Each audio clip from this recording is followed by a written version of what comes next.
Chapter 9 Secrets. One October afternoon, Jo caught a bus into the town and stopped outside a building in one of the busy streets. She went in, looked up the stairs, and after a minute ran out again. She did this several times, to the great amusement of a young man who was watching from the opposite side of the road. But the fourth time, Jo gave herself a shake and walked up the stairs.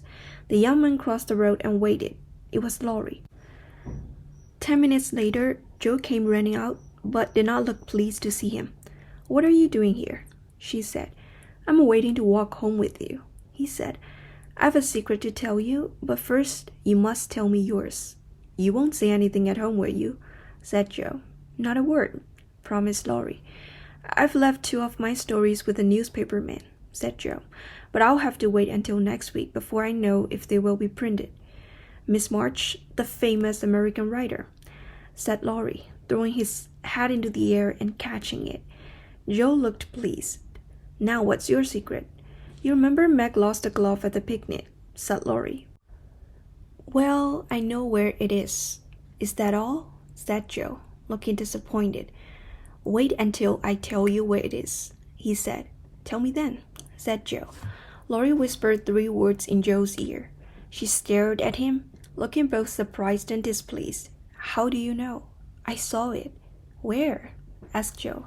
"Pocket." "What's wrong? Don't you like it?" "Of course not. It's stupid. What would Meg say if she knew?" "You mustn't tell anyone," said Laurie. "I didn't promise," Jo reminded him. "I thought you would be pleased," he said. "Pleased at the idea of someone coming to take Meg away?" said Jo. "No, thank you."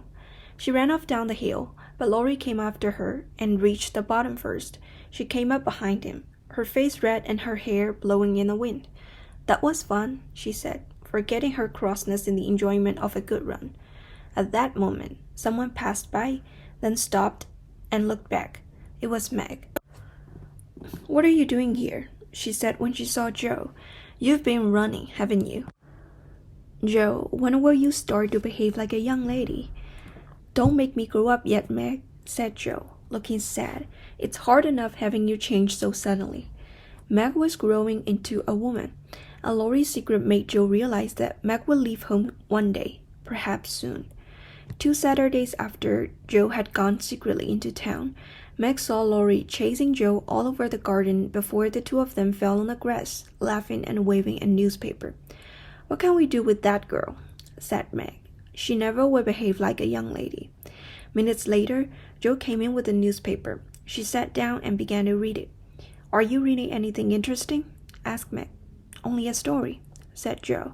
"Read it aloud," said Amy. "It may amuse us."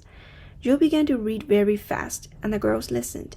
It was a love story about 2 people called Viola and Angelo, and most of the characters died in the end, but the girls enjoyed it, and Meg even cried a little at the sad parts. "Who wrote it?" asked Beth, watching Jo's face. Jo put down the newspaper. "I did," she said, her eyes bright and shining. "You?" said Meg, surprised. "It's very good," said Amy. "I knew it," said Beth. She ran across and put her arms around her sister. "Oh, Jo, I am so proud." And how proud Mrs. March was when she was told. Everyone began to speak at the same time. "Tell us all about it. How much did you get for it? What will Father say? Won't Laurie laugh?" So Jo told them all about it, and that evening there was no happier or prouder family than the Marches. Chapter 10 A Telegram. Mrs. March, the girls, and Laurie were sitting together on a dull November afternoon when Hannah hurried into the room with a telegram. Mrs. March read it, then dropped it to the floor, her face white and her hands shaking. Jo picked up the telegram and read it to the others in a frightened voice. "Mrs. March, your husband is very ill. Come at once. S. Hill, Blank Hospital, Washington." The girls moved close to their mother. All their happiness had disappeared in a moment. "I shall go at once," said Mrs. March, "but it may be too late. Oh, my children." For several minutes there was only the sound of crying. Then Hannah hurried away to get things ready for the long journey. "Where's Laurie?" Mrs. March asked. "Here," said the boy. "Oh, let me do something." Send a telegram and say that I'll come at once, said Mrs. March. The next train goes early in the morning. Now I must write a note to Aunt March. Joe, give me that pen and paper.